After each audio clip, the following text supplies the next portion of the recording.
बिस्मिल्लाहिर्रहमानिर्रहीम। अस्सलाम वालेकुम। आप देख रहे हैं प्रोग्राम कैपिटल व्यू। मैं हूं आपके साथ मशल बुखारी। प्रोग्राम में हमारे साथ शरीक गुफ्तगू हैं शहजाद रज़ा। अस्सलाम वालेकुम। कैसे हैं आप? आज बड़े आप फ्रेश और खुश नज़र आ रहे हैं। ऑलवेज चले, अच्छा, ज़बरदस्त, अच्छी बात है। नाज़रीन, आज हम प्रोग्राम का आगाज़ करेंगे और आज की बड़ी इंपॉर्टेंट डेवलपमेंट वज़ीर आज़म इमरान खान साहब का दौरा सवात और मालाकंड, जहाँ पर उन्होंने एक तो सवात एक्सप्रेस वे का इफ्तिताह किया, विच इज़ वेरी इंपॉर्टेंट, उसके हवाले से हम बात करेंगे। दूसरा, उन्होंने मालाकंड यूनिवर्सिटी के अंदर आज एक तकरीब से खिताब किया, नए ब्लॉक का इफ्तिताह भी किया और जो उन्होंने गुफ्तगू की वो गुफ्तगू जो है उसकी आज बड़ी सिग्निफिकेंस है। उसमें बहुत इंपॉर्टेंट उन्होंने बातें की। एक तो उन्होंने ये कहा कि हमें अपनी नौजवान नस्ल में इन्वेस्ट करना है, जो कि गुज़श्ता अदवार में अनफॉर्चुनेटली नहीं हुआ। उन्होंने कहा कि जो टेक्निकल एजुकेशन है उसके ऊपर जोर नहीं दिया गया, उसकी अहमियत के हवाले से उन्होंने आज गुफ्तगू की। इसके अलावा उन्होंने कहा कि गुज़श्ता इतने अरसे में, इन 2.5 सालों में जो सबसे बड़ी मुश्किल थी वो ये थी कि हमारे पास वो पैसा नहीं था, क्योंकि इस मुल्क का पैसा जिस तरीके से लूटा गया है, जिस तरीके से करप्शन की नज़र हुआ, और फिर जो कर्जे हमें देने पड़े, और सबसे पहले तो हमें वो मसला हल करना पड़ा और उसके बाद अब हम इस पोजीशन पे आए हैं कि हम तरक्याती कामों की तरफ तवज्जो दे सकें। इसके अलावा उन्होंने जो चैलेंजेस हैं मुल्क को इस वक्त दरपेश, उसके हवाले से उन्होंने गुफ्तगू की और उन्होंने बड़े चीदा पॉइंट्स जो हैं वो उठाए, जो कि वेल्थ जनरेशन के लिए जिन चीज़ों के ऊपर काम होना चाहिए। बहुत इंपॉर्टेंट प्रोजेक्ट्स जो इस वक्त जो है जारी हैं और तकमील के मराहिल में, उनके हवाले से उन्होंने बात की। आज हम इसी हवाले से गुफ्तगू करेंगे। और शहजाद, सबसे पहले तो आज उन्होंने एक बार फिर ये अवाम को बावर कराया है और याद दिलाया है कि मुल्क कितनी मुश्किल में था, कितने ज़्यादा कर्जे हम पर चढ़े हुए थे। अभी तो हमने इतने कर्जे अदा कर दिए और अभी भी हम कर्जों की लपेट में हैं। तो तरक्याती कामों को शुरू होते होते ज़ाहिर है उसके लिए रकम चाहिए होती है, फंड्स चाहिए होते हैं, जो हमारे पास नहीं थे। तो जो मुल्क लूट कर गए हैं उनकी एक बार फिर याद दिलाई है वज़ीर आज़म ने। जी बिल्कुल, वज़ीर आज़म का जो आज खिताब था उसमें एक तो उन्होंने उन लोगों की याद दिलाई, अपनी मुश्किलात का जिक्र किया, लेकिन इसके साथ साथ उन्होंने एक हल भी बताया, एक रास्ता बताया कि हम इससे कैसे निकल सकते हैं। कि एक बात तो नॉलेज बेस्ड इकोनॉमी की बात की, लेकिन उन्होंने साथ साथ एक बात की जो आपके मुल्क का स्ट्रॉन्ग पॉइंट है आपकी मईशत का, वो है आपकी एग्रीकल्चर, क्योंकि हम एग्रेरियन बेस्ड सोसाइटी हैं। हाँ। और लेकिन बदकिस्मती से कि हम जो टेक्नोलॉजिकल एडवांसमेंट हुई है दुनिया भर में, ख़ास तौर पे चाइना में, हमने उसको फॉलो या तो नहीं किया, उसको अडॉप्ट नहीं किया, अपनाया नहीं। जो एक R&D एक बहुत बड़ा सब्जेक्ट है एग्रीकल्चर में भी, उसके तहत हमने अपनी प्रोडक्शन को, अपनी जो हमारी एक आप कह लीजिए जदीद बुनियादों पर वो नहीं कर सके। तो हम पीछे रह गए, बावजूद इसके कि हमारा किसान, हमारी ज़मीन जो ज़रखेज़ है, लेकिन वजह क्या रही कि हमने तालीम और रिसर्च के फील्ड में अपने आप को पीछे रखा, जानबूझ के रखा या में रखा गया, ये एक अलग डिबेट है। तो लेकिन एक बात है, जब से फवाद चौधरी साहब वज़ीर साइंस एंड टेक्नोलॉजी बने हैं तो लगता है कि हर शोबे में साइंस कहीं ना कहीं से आ जाती है और कुछ ना कुछ काम हो रहा है। जी बिल्कुल, मेरा कहने का मकसद ये कि इस हुकूमत के दौरान एटलीस्ट मुख्तलिफ शोबों में, क्योंकि साइंस का ताल्लुक तो हर चीज़। लेकिन आपको याद होगा कि आज से ये 15-20 साल पुरानी बात, जब डॉक्टर अताउर रहमान पहली बार पाकिस्तान के वजीर बने, और वो बहुत ज़बरदस्त और फ्यूचरिस्टिक और बड़ी डायनामिक किस्म की बातें किया करते थे। नॉलेज बेस्ड इकोनॉमी, मुख्तलिफ ममालिक के हवाले देते कि कितना छोटा सा साइज़ है और उनकी सिर्फ और सिर्फ नॉलेज बेस्ड इकोनॉमी की वजह से उनकी जो मईशत है वो बहुत से इस्लामी ममालिक से आगे है। जस्ट इमेजिन कि अगर हम 15-20 साल जो हमने गुजारे हैं, अगर हम इस विजन पर अमल करते हुए आगे बढ़ते तो आज हम बहुत मुख्तलिफ जगह पे खड़े होते। अब बात यह है कि छोटी सी मिसाल है कि कपास की फसल हमारी जो है एक बुनियादी, एक हमारी मईशत में एक बुनियादी हैसियत रखती है कि हम एक्सपोर्ट करते हैं। लेकिन जो दूसरे ममालिक जो बहुत बाद में इस फील्ड में आए, बांग्लादेश को आप देख लीजिए या इवन चाइना को आप देखें, एग्जैक्टली उसकी वजह यह है कि उन्होंने अपनी क्वालिटी बेहतर की, उन्होंने अपनी प्रोडक्शन अच्छी की, लेकिन हम मेहनत तो बहुत करते रहे, लेकिन उस मेहनत का जो नतीजा हमारे सामने आना चाहिए था, सिर्फ इस वजह से कि हम रिसर्च के और तालीम के और टेक्नोलॉजी के मैदान में कुछ पीछे रह गए, तो वो हमें नहीं मिल सका। आज उन्होंने जो बात की ना, चूंकि आप एग्रीकल्चर की बात करें और एग्रीकल्चर का सेक्टर वो है जिससे सबसे ज्यादा हमारी जो पॉपुलेशन है वो वाबस्ता है, और मेरे ख्याल में इसमें हमें बहुत ज़्यादा काम करना चाहिए था। आज वज़ीर आज़म ने कहा कि एग्रीकल्चरल प्रोडक्टिविटी जो है, वो जो डैम्स बन रहे हैं, ये 2 बड़े डैम्स जो 50 साल में अब जाके जो है इनके ऊपर काम हो रहा है, ये इससे जो पानी और जो बिजली पैदा होगी उसके ज़रिए आप अपनी एग्रीकल्चरल जो प्रोडक्टिविटी है उसमें बहुत ज़्यादा इजाफा कर सकते हैं। सिर्फ DI खान की शहजाद उन्होंने एग्जाम्पल दी जिसमें 3 लाख एकड़ ज़मीन जो है वो काश्त हो सकती है। जी बिल्कुल, और ये जैसा कि आपको मालूम है कि डैम का और हाइड्रो पावर जो जनरेशन है, ये ऐसा प्रोजेक्ट है कि दुनिया भर के इदारे आपको बहुत आसानी के साथ आपके साथ मिलने को तैयार होते हैं, क्योंकि रिटर्न उसका बड़ा सेफ है कि बिजली बनेगी, बिजली सप्लाई होगी, लोग उस पर पैसा देंगे, सस्ता यूनिट होगा, तो आपके लिए कोई मसला नहीं है डैम उस तरीके से बनाना। अब जो वज़ीर आज़म साहब बात कर रहे थे, और ख़ास तौर पे उन्होंने जो बात की कि नॉलेज बेस्ड इकोनॉमी, और हम बार बार बात करते हैं कि जी हमारे नौजवानों की एक बहुत बड़ी तादाद है पाकिस्तान में, यूथ बल्ज है।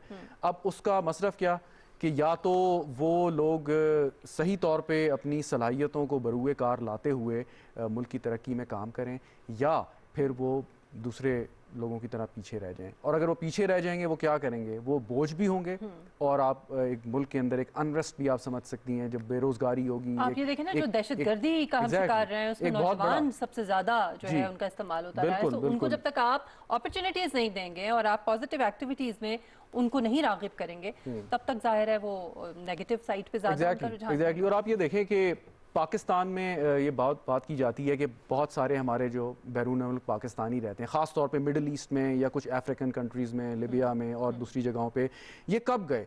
ये 70s से इन्होंने ये जाना शुरू हुए, और जुल्फ़िकार अली भुट्टो की एक पॉलिसी थी जिसके तहत इन लोगों को भेजा गया। उन्होंने बहुत राब्ते अपने इस्लामी ममालिक के लीडरान से बढ़ाए, और पीपल्स पार्टी का जो आज वोट बैंक आपको कुछ नज़र आता है, ये इसकी एक बहुत बड़ी वजह है कि उन्होंने लोगों को भेजा, रोज़गार लगा, ख़ानदान के ख़ानदान उससे मुस्तफ़ीद हुए, तो पीपल्स पार्टी का एक वोट बैंक पक्का हो गया। लेकिन उस दौर में लोग गए। अब जो हमारे लोग जाते हैं, आप, मुझे बड़ा अफसोस होता है कहते हुए ये कि आप दुबई जाएं, आप गल्फ़ के किसी कंट्री में जाएं, मोस्टली आपको पाकिस्तानी मिलेंगे जो ब्लू कॉलर जॉब्स कर रहे हैं, लोडिंग कर रहे हैं। और क्योंकि पाकिस्तानी नॉर्मली ये होता है कि पाकिस्तानियों की डिमांड थोड़ी ज़्यादा होती है, हम ज़रा शायद थोड़े से बाकी लोगों से अपने आप को वो समझते हैं। अगर इसके मुकाबले में इंडियन या बांग्लादेश या दीगर ममालिक के, श्रीलंका, फ़िलीपींस के लोगों को देखें तो कम वेजेस में वहाँ पे काम करने को तैयार होते हैं, जिसकी वजह से पाकिस्तानियों को वो प्रेफर नहीं करते अब।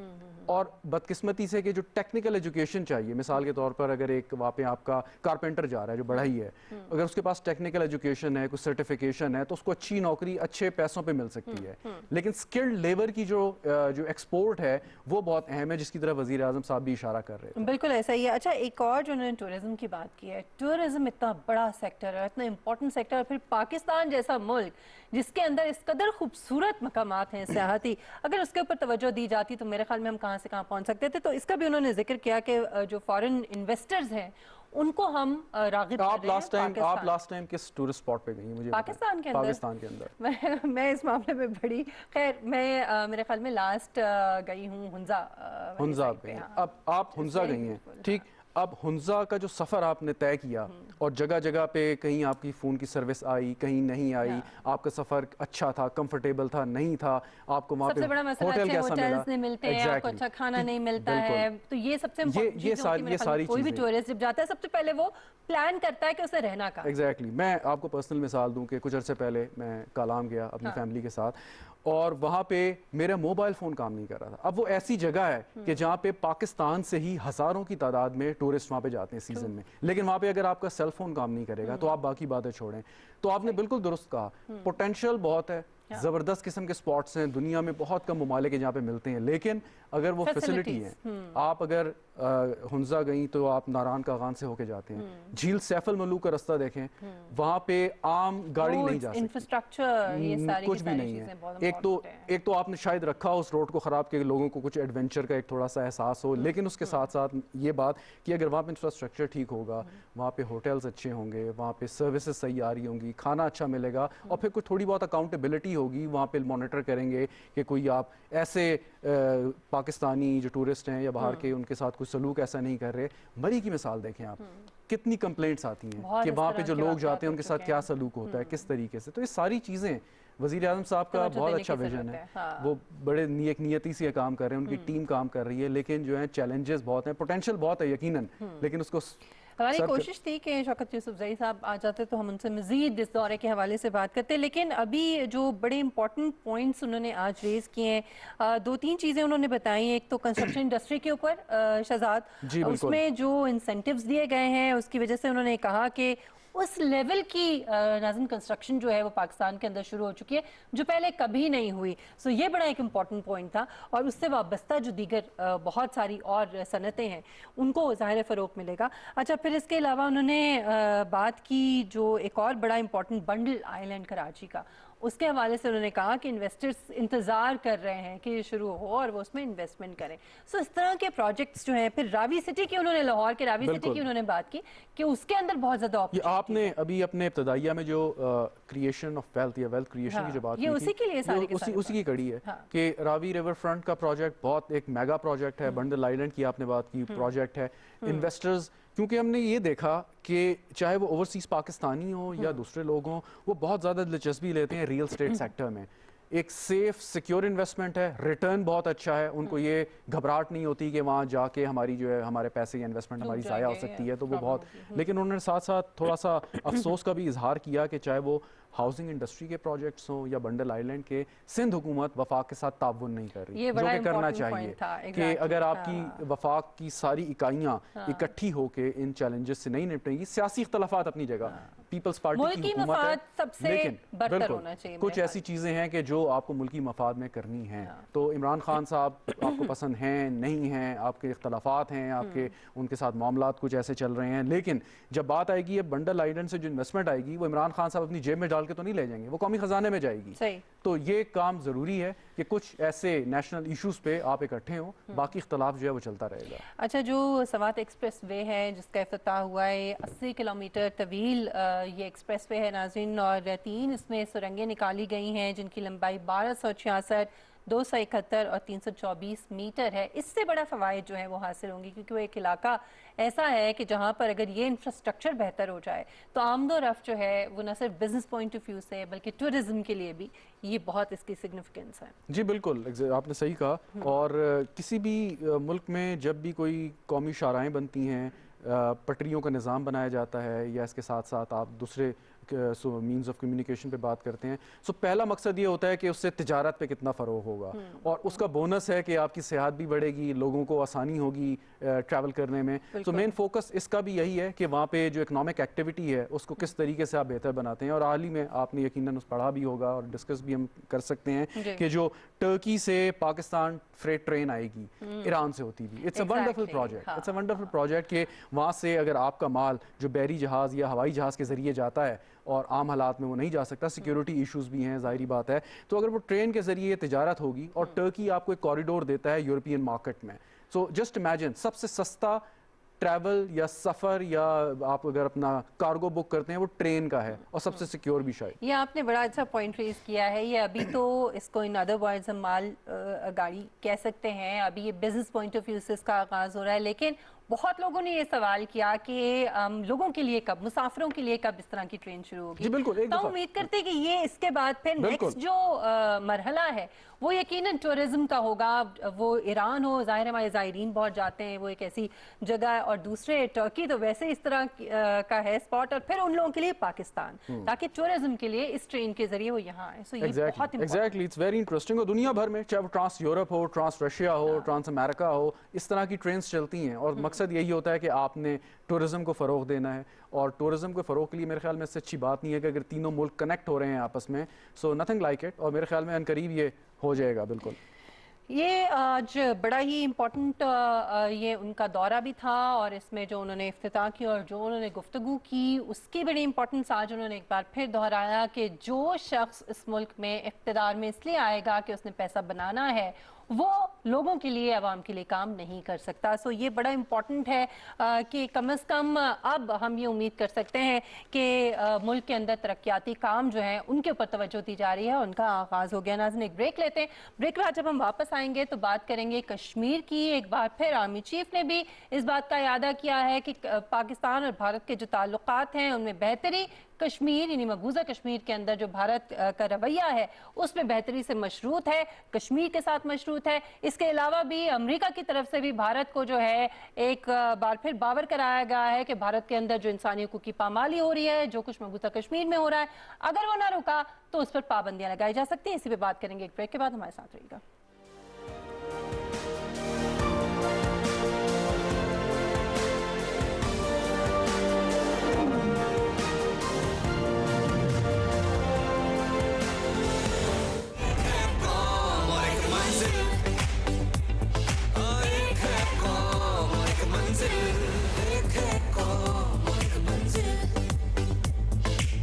पूछ लो गुजरे सालों से, तारीख ये तुमसे कहती है, पाकिस्तानी ठान ले जब मुश्किल मुश्किल कब रहती है। मैदान से पीछे हटते नहीं हैं, कोई बांटे भी तो फटते नहीं है। नाम का इसके कलिमा पड़ा है, इसमें जिए हैं, इसमें जिया है। धड़कन धड़कन सब्ज ये दिल है, एक है कौम और एक मंजिल है। एक है कौम और एक मंजिल है। एक है कौम और एक मंजिल है।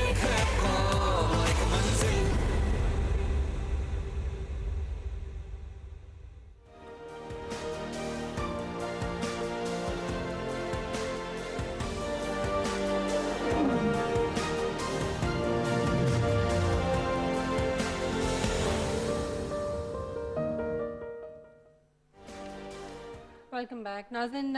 मकबूजा कश्मीर में जो कुछ भारत कर रहा है, ख़ासतौर पे 5 अगस्त 2019 के बाद जिस किस्म की चीज़ें वहाँ पे हो रही हैं, इंसानी हकूक़ की जो पामाली हो रही है, न सिर्फ मकबूजा कश्मीर में बल्कि ख़ुद भारत के अंदर अब दुनिया भर की नज़रें जो हैं वो भारत के इस मकरू चेहरे के ऊपर हैं। और सबसे बड़ी जमहूरियत की बातें होती थी, अब वो बातें सिर्फ बातें ही रह गई। आपको याद होगा कि गुज़श्ता दिनों एक रिपोर्ट जो है वो सामने आई थी, जिसमें जो जमहूरी आज़ादी है उसके हवाले से जो रैंकिंग है भारत की, उसमें वो बहुत तनज़ली का जो है वो शिकार हो गया था। इसके अलावा जो इंडियन क्रॉनिकल्स है, जो EU डिसइंफो लैब की रिपोर्ट थी, वो भी हमारे सामने है। सो अब ये सिर्फ पाकिस्तान नहीं है बल्कि ये पूरी दुनिया जो है वो भारत के हवाले से बात कर रही है। अमरीकी सेनेट क़यादत ने भी भारत में जो इंसानी हकूक़ की खिलाफ वर्जियाँ हो रही हैं, जो मुसलमानों के साथ और अक़लियतों के साथ सलूक किया जा रहा है, जो कुछ मकबूजा कश्मीर में हो रहा है और जिस तरीके से सियासी बुनियादों पर वहाँ पर लोगों की गिरफ्तारियाँ हो रही हैं या लोगों के साथ सलूक किया जा रहा है, पाबंदियां लगाई जा रही हैं, इसके हवाले से एक खत जो है वो अमरीकी वज़ीर दिफा को लिखा है। आप जानते हैं कि वो इस वक्त भारत के दौरे पर हैं, पहले दौरे पर, और ऐसे मौके पर इस तरह का खत लिखा जाना जिसमें तंबीह की गई है, उनसे कहा गया है कि वो अपने हम मनसब से मुलाकात के दौरान ये बात करें और इस बात का मुतालबा करें कि अगर इन चीज़ों के ऊपर भारत में बेहतरी नहीं आएगी तो फिर भारत पर पाबंदी लग सकती है। ये बहुत बड़ा इकदाम है और बहुत बड़ा बयान है। इसी के ऊपर हम बात करेंगे और इस वक्त हमें ज्वाइन किया है जनरल रिटायर्ड नईम खालिद लोधी साहब हमारे साथ मौजूद है। बहुत शुक्रिया जनरल साहब आपके वक्त के लिए।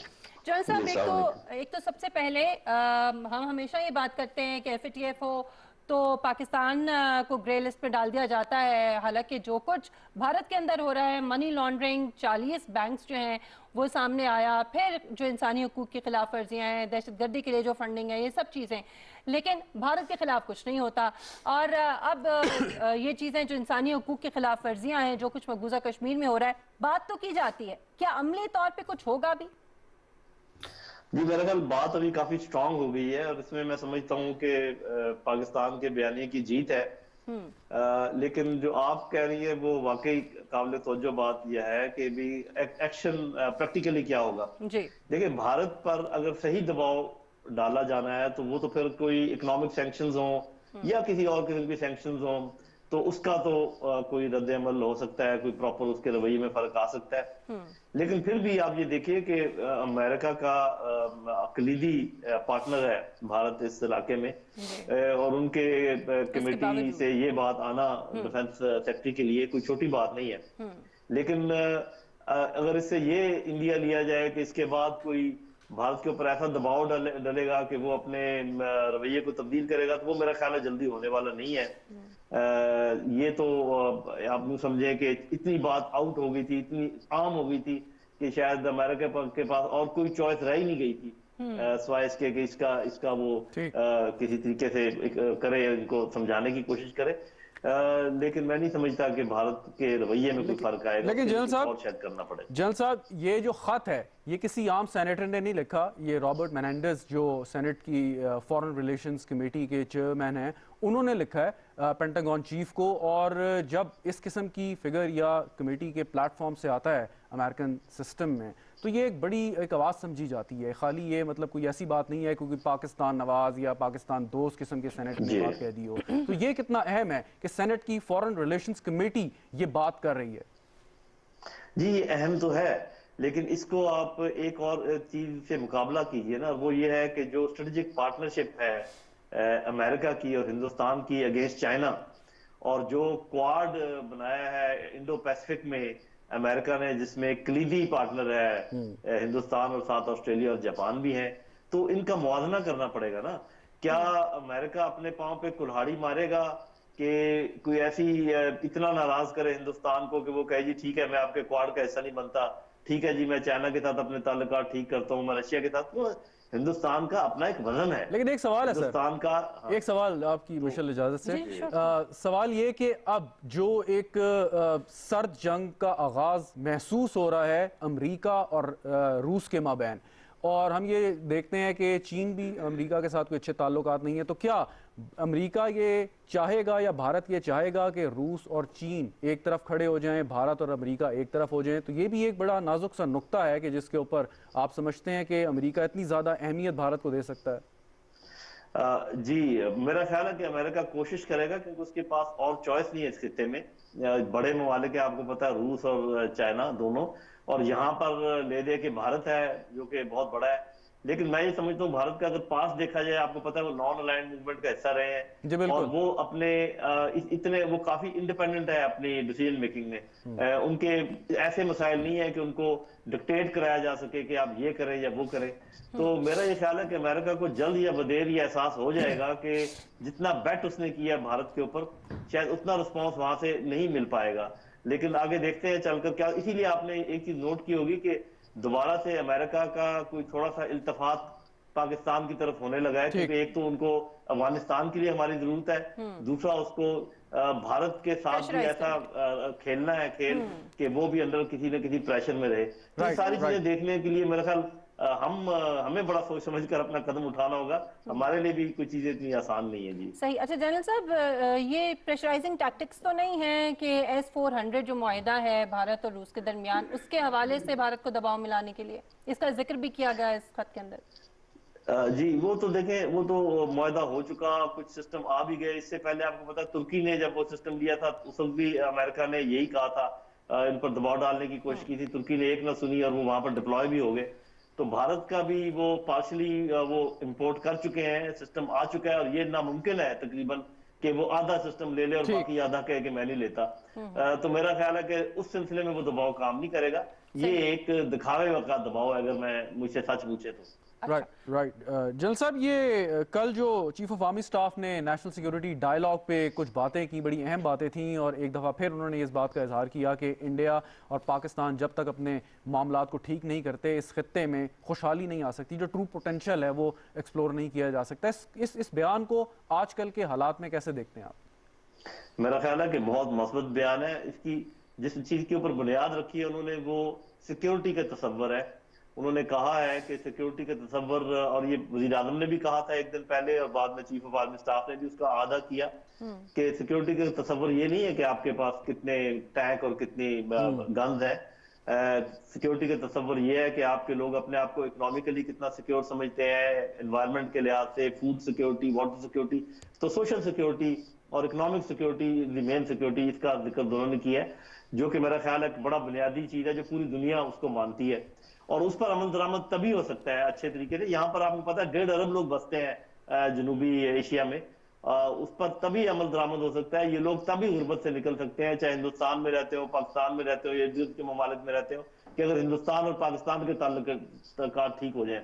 और मेरा ख्याल बहुत मंतिक के साथ उन्होंने बताने की कोशिश की है कि कश्मीर का मसला हल करने में भारत का अपना फायदा भी है। बिल्कुल। और एक दिन पहले वज़ीर आज़म ने भी कह दिया था कि अगर सिर्फ भारत एक कदम उठा ले कि जो 370 वगैरह को एब्रोगेट किया है उससे वो पीछे हट जाए, तो फिर बातचीत शुरू हो जाएगी। और अभी कश्मीर की बातचीत चल रही होगी कि हम बाकी अपने मसले हल करने की तरफ चल पड़ेंगे। सरक्रीक है, सियाचिन है, आपस की तजारत है। तो इस किस्म का इंडिया दिया है। मेरा ख्याल है कि बड़ी साहिब बात है। अब देखते हैं कि, और जरूर पूरी दुनिया की ताईद हासिल होगी इस बात को। भारत का जो रिस्पांस है वो अभी आया नहीं है, इसको हमें देखना पड़ेगा। अच्छा जनरल साहब, चूंकि आर्मी चीफ ने भी ये कहा कि अंदरूनी और बैरूनी अमन की जो बहाली है वो बड़ी ज़रूरी है मुआशी इस्तेहकाम के लिए। मुआशी इस्तेहकाम की जब हम बात करते हैं تو حکومتی اور جمہوری استحکام جو ہے وہ اس کے لیے بڑا ضروری ہے، پہلی شرط ہے۔ دوسری طرف ہم دیکھتے ہیں کہ اپوزیشن جماعتوں کا اب تو تھوڑی سی ٹھنڈ پڑ گئی ہے، لیکن اس سے پہلے جو نعرے لگ رہے تھے لانگ مارچ کے یا تصادم کے، اور جو ذاتی اناد ہے جو ایک دشمنی کسی شکل اختیار کر لیتا ہے ملک کی سیاست کے اندر، وہ کتنا آڑے آتا ہے ملک کے استحکام کے اندر؟ کیا یہ ممکن ہو پائے گا کسی بھی قومی مفاد کے لیے کہ اس چیز کو ختم کیا جائے، اور کیا اس میں حکومت آپ سمجھتے ہیں کہ وہ پہل کر سکتی ہے، اسے کرنی چاہیے؟ جی میرا خیال ہے کہ حکومت ہی کو پہل کرنی چاہیے، لیکن یہ پوری جو کڑواہٹ ہے انوائرمنٹ میں، اس کو دور کرنا بے حد ضروری ہے۔ کیونکہ ہوا یہ ہے، آپ بھی دیکھ رہے ہیں، ہم بھی دیکھ رہے ہیں کہ جو لیڈرشپ نے جو زبان استعمال شروع کی ہے اور جس طریقے سے ایک دوسرے کا گریبان پکڑا ہے، وہ اس کا اثر سرایت کر رہا ہے نیچے ان کے فالوورز میں بھی۔ اور یہ 3-4 واقعات جو پچھلے دنوں میں ہوئے ہیں، انڈے پھینکے گئے، سیاہی پھینکی گئی، اس سے پہلے دھینگا مستی، یہ کسی بھی طریقے سے کسی مہذب معاشرے کے لیے مناسب چیز نہیں ہے، اور یہ تمام ڈیپینڈ کرتا ہے لیڈرشپ کے رویے کے اوپر۔ اور میرا خیال ہے کہ اگر حکومت اس میں انیشیٹو لے تو شاید ایک دم اس کا اثر ہوگا۔ اور یہ دیکھیں، ہم نے اپنی زندگی میں بہت دیکھا ہے کھینچا تانی پولیٹیکل، لیکن کبھی اتنی کڑواہٹ نہیں دیکھی۔ اور اس کا یہ اثر بھی ہوتا ہے کہ کچھ لوگ ہو سکتا ہے کہ باہر کے طاقتوں سے رابطے قائم کر لیں اپنی کڑواہٹ کے مد نظر، تو اللہ ہمیں بچائے اس بات سے۔ اس کو جتنی جلدی اس پر قابو پا لیا جائے اتنا اچھا ہے۔ اچھا جل صاحب، یہ کڑواہٹ کی آپ نے بات کی، اور ملک میں جب سیاسی افراتفری ہوتی ہے، عدم استحکام ہوتا ہے، تو دشمن اس کا فائدہ اٹھاتا ہے۔ آپ کو میں تھوڑا سا پیچھے لے کے جانا چاہوں گا 1971 میں۔ اب جیسا کہ ہم جانتے ہیں کہ بنگلہ دیش میں گولڈن جوبلی کی تیاری شروع ہو چکی ہے، 10 روزہ تقریبات، ایگزیکٹلی 10 روزہ تقریبات، تھینک یو۔ لیکن آپ نہیں سمجھتے کہ ہم نے وہاں پر شاید کچھ فیصلے ٹھیک نہیں کیے، عدم استحکام تھا، اور کس طریقے سے بھارت نے اس موقع کا فائدہ اٹھاتے ہوئے غیر قانونی طور پہ مکتی باہنی کو پہلے قائم کیا، اس کے بعد سپورٹ کیا، اور بنگلہ دیشی عوام کے ذہنوں میں ایک مسلسل پروپیگنڈے کے ذریعے پاکستان کے خلاف اتنا زہر بھر دیا کہ الٹیمیٹلی جو ہے وہ سقوط ڈھاکہ پر اس کا انجام ہوا؟ جی اس میں کوئی شک نہیں، اس میں جو سیاسی غلطیاں ہوئیں، جو معاشی غلطیاں ہوئیں، وہ سب اب تو ہم بڑے اچھے طریقے سے ان کا احاطہ بھی کر سکتے ہیں، ان کو جان بھی گئے ہیں، ان سے ہمیں سبق حاصل کرنا چاہیے۔ جو آپ کے سوال کا کرکس ہے وہ یہ ہے کہ ہمیں اس سے سبق حاصل کرنا چاہیے، اس میں بھی کوئی شک نہیں۔ لیکن ایک بات میں آپ کو بتا دوں کہ مشرقی پاکستان، مشرقی پاکستان ابھی موجودہ بنگلہ دیش، اور پاکستان کا اس وقت کو جتنے بھی حصے ہیں مغربی پاکستان کے، اب جو پاکستان ہے، ان کا موازنہ نہیں کیا جا سکتا۔ اب یہ دیکھیے کہ دو ممالک، ایک ملک جس کے دو حصے 1000 میل آپس میں دور ہوں، درمیان میں ایک دشمن ملک ہو، تو اس کو لیے آپریٹ کرنا بہت آسان ہوتا ہے جس طریقے سے بھارت نے کیا۔ لیکن اللہ کے فضل و کرم سے یہاں نہ تو اتنی کڑواہٹ ہے جتنی وہاں پر ہو گئی تھی، اور میرا خیال ہے جو ہے وہ ایسا ایسا دھیمے دھیمے نیچے آ رہی ہے بلوچستان کے علاقے میں اور باقی جو کچھ جگہ ہیں، اور نہ ہی یہ علاقے اتنے دور ہیں ہم سے کہ ہندوستان جو ہے نا منمانی کر پائے۔ تھوڑا سا ذرا بھارت کے کردار پہ روشنی ڈال دی جن صاحب، تھوڑا سا جو بھارت نے اس دور میں جو اپنا ایک کردار ادا کیا، بڑا گھنونا کردار تھا، اس پہ ذرا روشنی تھوڑی سی میں چاہوں گا ڈالیں۔ جی دیکھیں، اس میں تو یہ ہے کہ سب سے پہلے تو انہوں نے جو وہاں کے نوجوان ہیں ان کے ذہنوں کو پراگندہ کیا، اور وہ اپنے پروفیسرز اور اپنے ٹیچرز کو کر کے، اس کے علاوہ انہوں نے اندر اپنے جاسوس بھیج کے وہاں پہ پروپیگنڈا کیا، تو وہ ساری چیزیں جو ہیں یہاں پر بھی کاوشیں چلتی رہی ہیں، لیکن میرا خیال اتنی کامیاب نہیں ہے۔ میرا خیال ہے کہ سب سے بڑی بات، 2-3 باتیں جو ہوئیں، آپ کو پتہ ہے لسانی فسادات جب شروع میں ہوئے، قائد اعظم کے زمانے میں شروع ہو گئے تھے، اس وقت ہمیں محسوس کر لینا چاہیے تھا کہ کوئی ایک چیز اتنے بڑے جو تعداد ہے ان پہ ٹھونسی نہیں جا سکتی۔ اس کے علاوہ جو وہاں پہ پروپیگنڈا چلتا رہا، چاہے وہ درست تھا یا غلط تھا، اس کا تدارک صحیح طریقے سے نہیں کیا جائے۔ لیکن آج میں سمجھتا ہوں کہ ہمارا جو کاؤنٹر نیریٹو ہے وہ کافی سٹرونگ ہے، اور اب اتنا ایکسپوز ہوا ہے ہندوستان جو کچھ وہ کر رہا تھا ڈس انفو لیب اور اس طریقے سے، کہ اب اس کے لیے وہ کام کرنا بہت مشکل ہے۔ اور یہاں پر تقریباً میں سمجھتا ہوں کہ بہت زیادہ جو بڑی تعداد ہے عوام کی، وہ اسٹیٹ کے ساتھ ہے، وہ حکومت کے ساتھ بے شک نہ ہو، لیکن جو نیشنلزم ہے اس سے وہ دور نہیں ہے۔ تو یہاں کے حالات اور وہاں کے حالات میں فرق بہت زیادہ تھا، تو یہاں اس قسم کا امکان انشاءاللہ نہیں ہے۔ بہت شکریہ جنرل نعیم خالد لودھی صاحب آپ کے وقت کے لیے۔ شہزاد، اس میں ایک بڑی امپورٹنٹ بات یہ ہے جو جنرل صاحب نے بھی کی کہ ہم نے اپنی غلطیوں سے سیکھا، جو غلطیاں ہوگی سو ہو گئی، بٹ اب ہمیں آگے بڑھنا ہے، اور آرمی چیف نے بھی جو گفتگو کی اس میں انہوں نے کہا کہ ہمیں ماضی کو دفن کر کے اور آگے بڑھنا ہوگا۔ بنگلہ دیش کے ساتھ پاکستان کو اپنے تعلقات کو بہتر کرنے کے لیے بات یہ ہے کہ جو بیچ میں جو دشمن ہے وہ وہی ہے جو پہلے تھا، اور اس کا وتیرہ بھی وہی ہے جو پہلے تھا، وہ آج بھی ہے۔ سو ان سازشوں سے، کانسپریسی سے نمٹنے کے لیے ہمیں لائعمل تو بہرحال اختیار کرنا ہوگا، اور جتنے بھی ہمارے ہمسایہ ممالک ہیں یا مسلم ممالک ہیں ان کے ساتھ اپنے تعلقات کو بہتر کرنا ہوگا۔ جی آپ نے بالکل صحیح کہا، اور بنگلہ دیش کے جو اس زمانے کے سیاسی رہنما تھے، قیام پاکستان میں بہت بڑا کردار رہا ان کا، پاکستان بننے کے بعد بھی ان کے بڑی کی پوزیشنز پہ یہاں پہ رہے۔ سوال ایک یہ ہوتا ہے کہ ہم بات کرتے ہیں نا کہ بھارت اور پاکستان کے عوام ایک دوسرے سے نفرت نہیں کرتے، پیپل ٹو پیپل کانٹیکٹ، اکثر یہ باتیں ہوتی ہیں۔ بھارت نے جو کیا، جو لوگوں نے محسوس بھی کیا، انہوں نے عام لوگوں کے ذہنوں میں پاکستان کے خلاف نفرت کا بیج بویا۔ تو عام لوگ جو ایک جنریشن تھی 1971 کے بعد، انہوں نے عام لوگوں نے نفرت کرنا شروع کر دی، لیکن اب ہم امید کرتے ہیں کہ اب جو نئی جنریشنز آئی ہیں ان کے ذہنوں میں وہ چیز نہیں ہے، تو وہ آگے بڑھ سکتے ہیں۔ پاکستان اور بنگلہ دیش جیسے، اب آپ یہ دیکھیں نا کہ اگر بنگلہ دیش پاکستان کو ویسے اچھا نہیں سمجھ رہا، لیکن پاکستان کے بزنس مین کو تو آپ ویلکم کرتے ہیں۔ پاکستان سے کتنے بزنس مین ہیں جو بنگلہ دیش جا کے جنہوں نے اپنی انڈسٹری سیٹ کی ہیں اور وہاں سے انہوں نے بہت زیادہ سرمایہ اپنا لگایا ہے۔ اکنامی جو ہے وہ سب سے اوپر آ جاتی ہے، اور اکنامک انٹرسٹس کو آپ سامنے رکھتے ہوئے جو ایک ٹرم ہے کہ انٹر اسٹیٹ ڈیپینڈنسی، یعنی کہ آپس میں آپ ایک دوسرے کے معاشی طور پر ایک دوسرے کے اوپر اگر آپ ڈیپینڈنٹ ہیں تو آبویسلی یہ چیزیں جو ہیں بہت حد تک یہ زائل ہو جاتی ہیں۔ تو اب حال ہی میں آپ دیکھیں کہ 6 مہینے تک شیخ حسینہ واجد نے بھارت کے سفیر کو وقت نہیں دیا ملاقات کا۔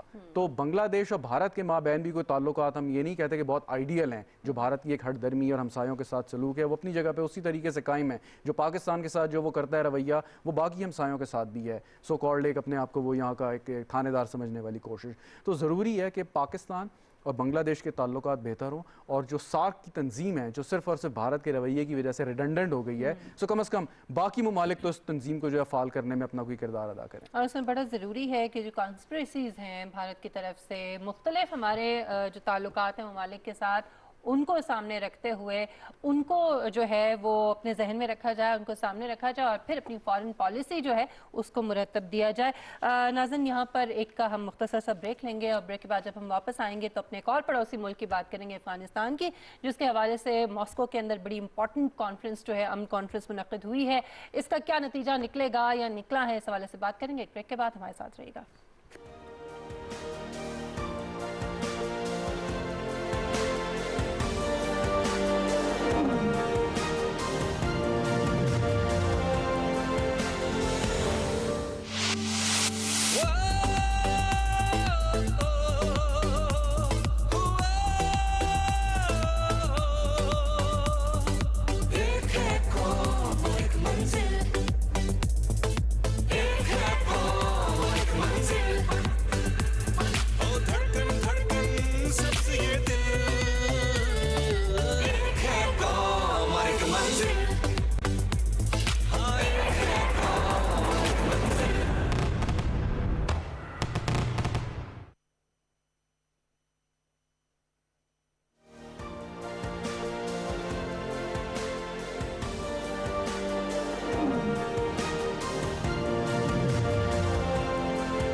Welcome back. ناظرین اس سے پہلے کہ ہم افغانستان کے حوالے سے بات کریں، چونکہ بہت بڑی ڈیولپمنٹ ہوئی ہے، جو سینیٹرز کی طرف سے خط لکھا گیا ہے وزیر جو فورن ریلیشنز نہیں، جو ان کو وزیر دفاع کو جو خط لکھا گیا امریکہ کے، اور وہ اس وقت بھارت کے دورے پر بھی ہیں، سو اس کی بہت زیادہ سگنیفیکنس ہے۔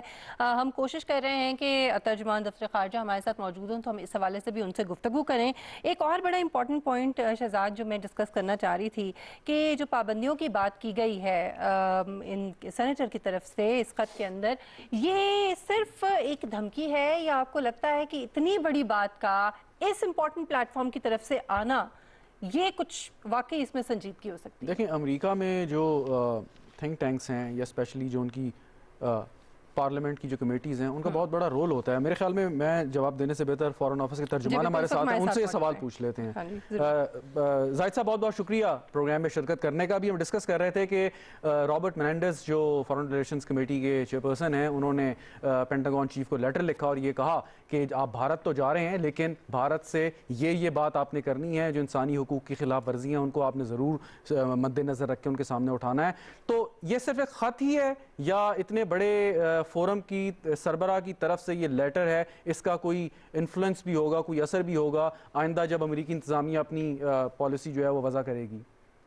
جی السلام علیکم شہزاد, آپ نے جیسے کہا اپنے انٹروڈکشن میں کہ ہم یہ سمجھتے ہیں کہ ایک امپورٹنٹ ڈیولپمنٹ ہے. اس میں آپ ایک کنسسٹنٹ پیٹرن دیکھیں گے کہ جو انٹرنیشنل کمیونٹی کی طرف سے بھارت کے اوپر اس کی جو ہیومن رائٹس کے حوالے سے, جو ڈیموکریٹک ویلیوز ہیں ان کے حوالے سے ایک پریشر آ رہا ہے, اور ہم یہ دیکھیں ہیں کہ یہ مسلسل دباؤ بھارت کے اوپر بڑھ رہا ہے. اب یہ امریکہ کا اپنے سینٹ کی فارن ریلیشنز کمیٹی کے جو چیئرمین ہیں ان کی طرف سے ان کے ڈیفنس سیکرٹری کو یہ خط لکھے جانا, اور خاص طور پہ اس وقت جب کہ وہ بھارت کا دورہ کر رہے ہیں انہوں نے اس میں خاص طور پہ پوائنٹ آؤٹ کیا کہ جی ان ایشوز کے اوپر جب آپ بھارت جائیں تو وہاں پہ بات کریں بھارت کی حکومت کے ساتھ. تو ہم یہ سمجھتے ہیں کہ یہ امپورٹنٹ ڈیولپمنٹ ہے, لیکن یہ ایک کوئی آئسولیٹڈ ڈیولپمنٹ نہیں ہے, یہ ایک کنسسٹنٹ پیٹرن ہے جو آج ہمیں نظر آ رہا ہے انٹرنیشنل کمیونٹی میں بھارت کی کنڈیمنیشن کے حوالے سے اور ان کی سینشور کے حوالے سے. صحیح. اچھا, اور دوسرے اس سے پہلے وزیر اعظم بھی اس بات کا اعادہ کر چکے ہیں اور یہ کہہ چکے ہیں کہ اب یہ بھارت کے اوپر ذمہ داری ہے امن قائم کرنے کی دونوں ملکوں کے درمیان, خاص طور پہ جو مذاکرات ہیں یا بات چیت کے آغاز کے لیے. تو اس حوالے سے پھر آرمی چیف کا بھی بیان ہمارے سامنے ہے, اس پہ بھی میں چاہوں گی کہ آپ کامنٹ کر دیجئے کہ آنے والے دنوں میں ہماری جو خارجہ پالیسی ہے کیا اس میں کوئی تبدیلی متوقع ہوگی, اور کیا امریکہ کا کوئی کردار جو ہے وہ اس میں ہم دیکھ سکتے ہیں آنے والے دنوں میں؟ جی مشیل, یہ بات ہو رہی ہے کہ تبدیلی کے حوالے سے دیکھیں پاکستان کا تو یہ ایک کنسسٹنٹ پوزیشن رہی ہے کہ ہم یہ سمجھتے ہیں کہ تمام معاملات کا حل پیسفلی ہونا چاہیے, تھرو نیگوسیشن ہونا چاہیے, بات چیت کے ذریعے ہونا چاہیے. پرائم منسٹر عمران خان آپ کو یاد ہوگا جب وہ آفس میں آئے تو انہوں نے کہا کہ اگر بھارت امن کی طرف ایک قدم اٹھائے تو پاکستان 2 قدم اٹھائے گا. تو ہم نے تو کبھی بھی مذاکرات سے انکار نہیں کیا. یہ بھارت ہے جس نے کہ ہمیشہ رائے فرار اختیار کی, اور دیکھیں مذاکرات سے فرار کون اختیار کرتا ہے؟ جسے یہ لگے کہ اس کی پوزیشن نیگوسیٹنگ ٹیبل کے اوپر ویک ہے.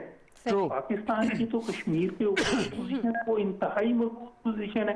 ہم یہ سمجھتے ہیں کہ اقوام متحدہ کی جو قراردادیں ہیں جو کلیئرلی ان ایمبیگوس ٹرمز میں کہتی ہیں کہ ایک پلیبسسٹ ہونا چاہیے, اور اس پلیبسسٹ کو جو کہ انڈر UN آسپیسز ہوگا اس کے تحت مسئلہ کشمیر کا حل ہونا چاہیے جو کشمیریوں کی امنگیں ہوں.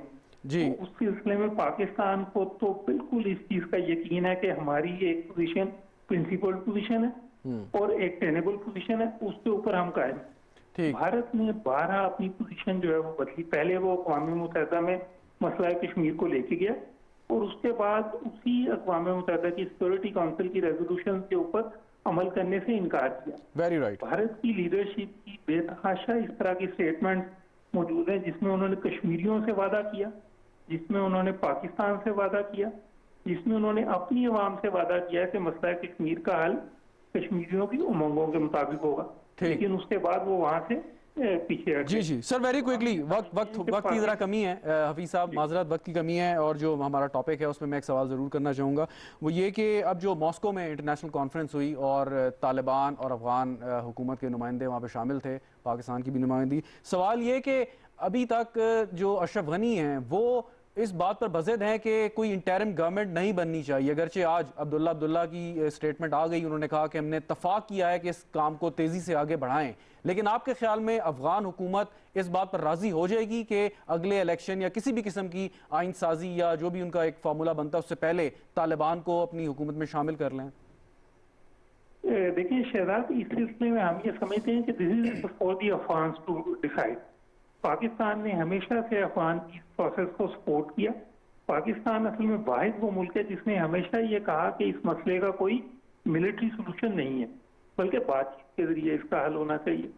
तो हमने ये पीस प्रोसेस के अंदर भी जो अपनी कंट्रीब्यूशन की, हम ये कहते हैं कि ये प्रोसेस अफगान लेड और अफगान ओन्ड होना चाहिए। पिछले साल में 2020 में 3 इंतहाई अहम डेवलपमेंट्स हुई पीस प्रोसेस के हवाले से।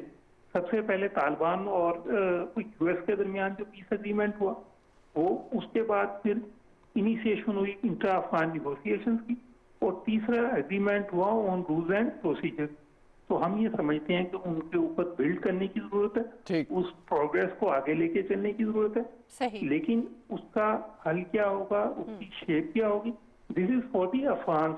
Very right. जिस तरह अफगान समझे, हमारा जो इसमें पोजीशन है वो ये है कि हम हर तरह से अफगान पीस प्रोसेस को सपोर्ट करना चाह रहे हैं, और हम उसमें एक फैसिलिटेटर का रोल प्ले करना चाह रहे हैं। ये जो अभी मॉस्को में भी extended troika on peaceful settlement in Afghanistan हुई, पाकिस्तान ने जिस तरह अभी आपने बात की उसमें पार्टिसिपेट किया, हमारे special envoy on Afghanistan ambassador Mohammad Sadiq ने, तो वहां पे भी हमने यही पोजीशन ली। हम ये समझते हैं कि जो गेम्स हैं अभी तक की अफगान पीस प्रोसेस के अंदर, उनको आगे लेके चलने की जरूरत है, और तमाम अफगान साइड के लिए ये एक हिस्टोरिक अपॉर्चुनिटी है जिसे अवेल करना चाहिए।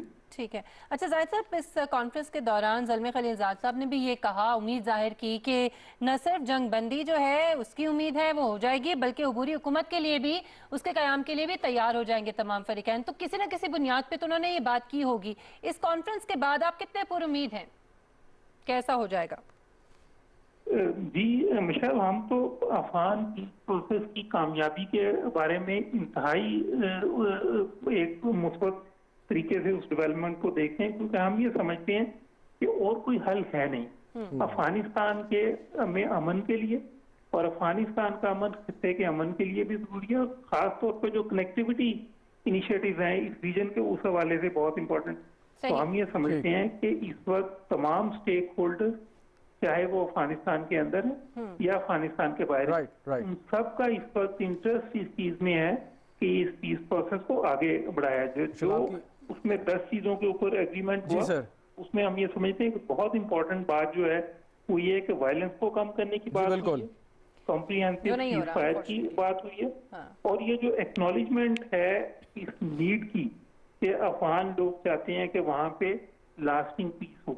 जी बिल्कुल, ये सबसे इम्पोर्टेंट। एक आखिरी सवाल वक्त के हवाले से शहजाद, एक मैं आखिरी बात करता हूँ। जी प्लीज। पाकिस्तान के हवाले से इसमें ये बहुत इंपॉर्टेंट बात है जो वहाँ पे बात हुई कि अफगान सरजमीन जो है वो कोई भी ग्रुप्स या इंडिविजुअल किसी और कंट्री के अगेंस्ट यूज नहीं कर सकेंगे। तो हम ये समझते हैं कि बहुत इंपॉर्टेंट बात। सर, लास्ट अमेरिकी एडमिनिस्ट्रेशन ने पहली 1 मई को वहाँ से अफगानिस्तान से अपनी फौजों को निकालने का वादा किया था। तालिबान कहते हैं कि आप उस मुआहदे पर पाबंद रहें और उसको वहाँ से निकालें। पाकिस्तान की इस बारे में क्या पोजीशन है? शहजाद, हम ये समझते हैं कि जो तालिबान और यूएस के दरमियान एग्रीमेंट हुआ उसकी सैंक्टिटी जो है वो उसे मेंटेन करना चाहिए, लेकिन हम साथ ये भी समझते हैं कि कोई भी वहाँ पे जो विड्रॉल है वो ऑर्डरली होनी चाहिए, क्योंकि कोई भी ऐसी डिसऑर्डरली विड्रॉल जिसके नतीजे में वहाँ पे एक सिक्योरिटी वैक्यूम पैदा हो, वो अफगानिस्तान के अमल में हेल्पफुल नहीं होगा। ठीक है, बहुत शुक्रिया जाहिद हफीज़ चौधरी साहब आपके वक्त के लिए। एक तरफ हम कॉन्फ्रेंस निज़ाम जारी है और दूसरी तरफ जो पुरतशद्दुद वाक़यात हैं अफगानिस्तान के अंदर, अभी जो हालिया वाक़या हुआ है गुज़श्ता रोज़, वो बहुत तशवीशनाक है क्योंकि उसमें इजाफा हो गया। सिर्फ एक बात, ये बड़ी अहम बात की थी जाहिद साहब ने आखिरी, कि उस मुआहदे की पासदारी भी हो, लेकिन उसके साथ साथ वो बात ना हो कि ये सारे लोग चले जाएं, फौजें निकाल लें और खाना जंगी शुरू हो जाए।